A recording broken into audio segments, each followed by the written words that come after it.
Bonjour à toutes et à tous. Je suis ravie de vous présenter la leçon d'aujourd'hui qui sera consacrée à la lecture. Durant cette séance, on va découvrir un nouveau genre littéraire qui est la bande dessinée.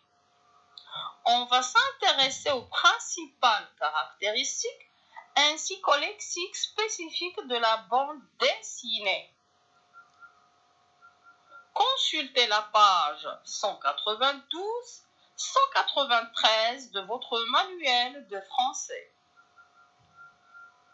Avant de lire le texte support, faisons l'analyse du paratexte.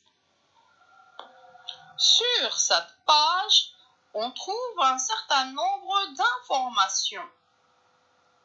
Citons en premier lieu l'objectif qui est la lecture d'une bande dessinée qu'on trouve en haut de la page, écrit en rouge et en bleu. Sur cette page, on trouve également le titre du texte, Internet et Nat. Tout en bas de la page, on trouve la référence de cet extrait. En général, une référence bibliographique contient au moins le titre du document, son auteur, l'éditeur et la date de publication. Voyons en détail les éléments de cette référence. Sergio Selma est l'auteur de ce texte.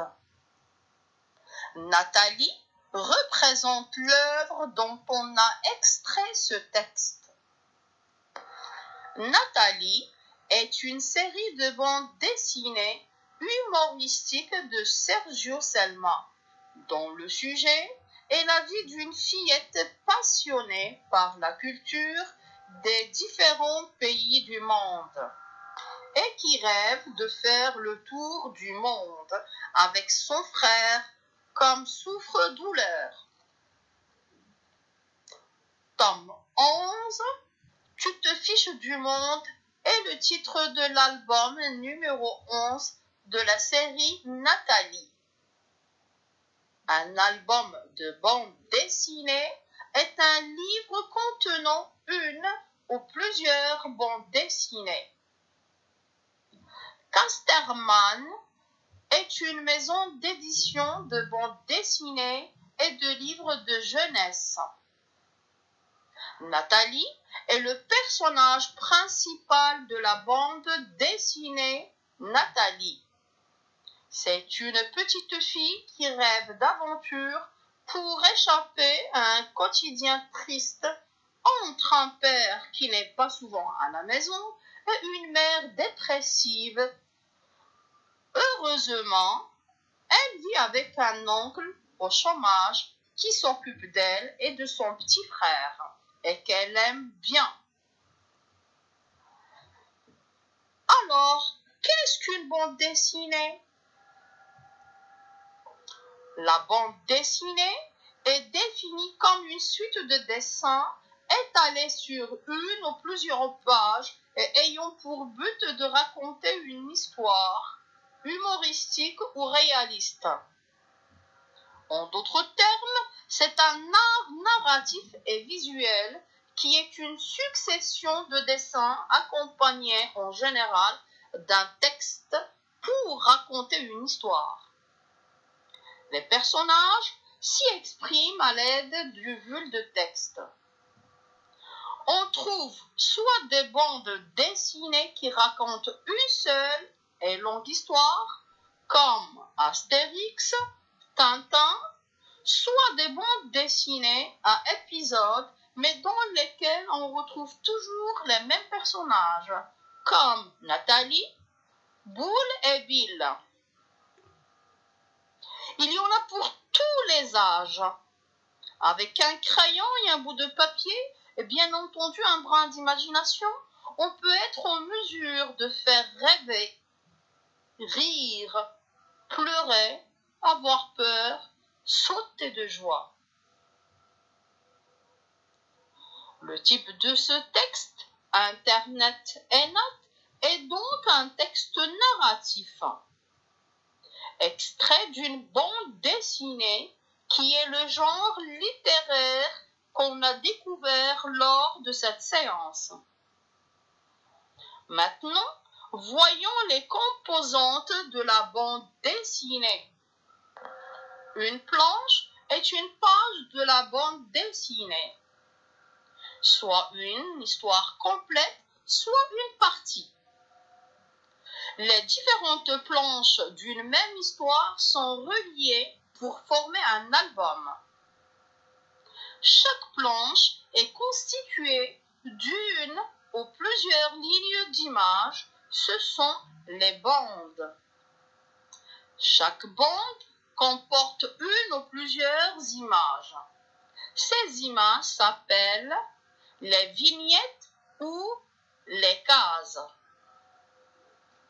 Dans les vignettes, on retrouve le dessin, les bulles, aussi appelées un phylactère, grâce auquel les personnages parlent. L'onomatopée, mot qui imite un son. Les onomatopées constituent le bruitage de la bande dessinée. L'idéogramme, icône, symbole ou petit dessin exprimant une pensée ou un sentiment. L'appendice, relié au personnage, permet d'identifier le locuteur. Il prend souvent la forme d'une flèche pour les paroles et de petits ronds pour les pensées. Retenons le lexique de la bande dessinée. La planche, page entière de bande dessinée composée de plusieurs bandes, de cases ou de vignettes. La bande, succession horizontale de plusieurs images. Une bande comprend entre 1 et 6 images environ.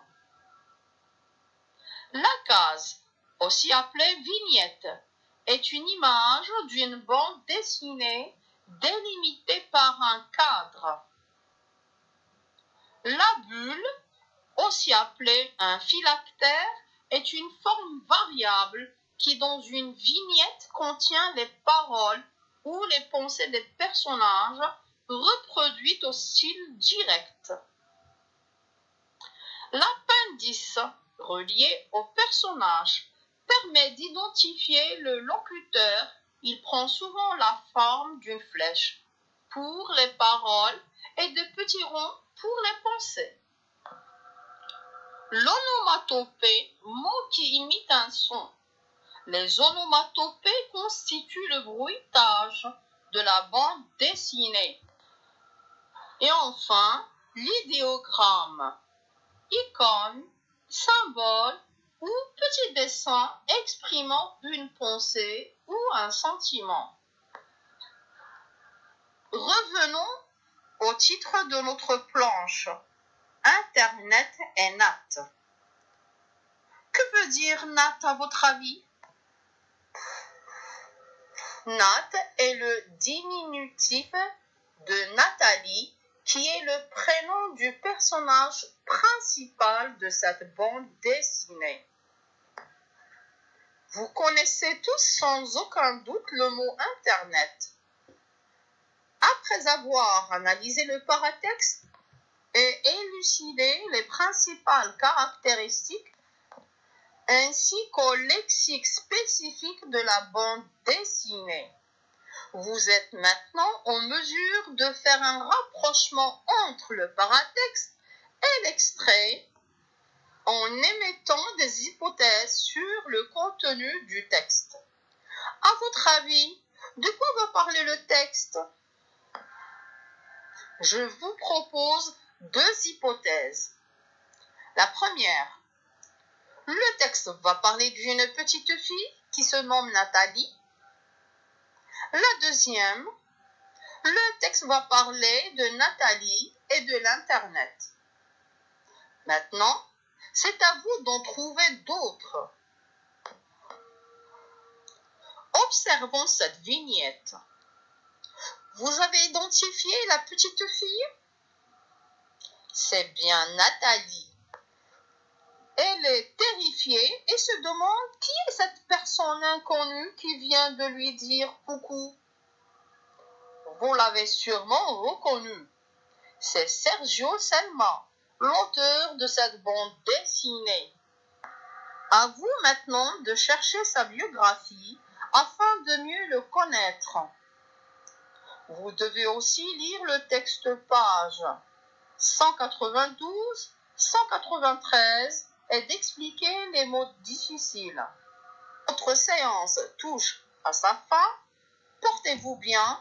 Au revoir et à bientôt.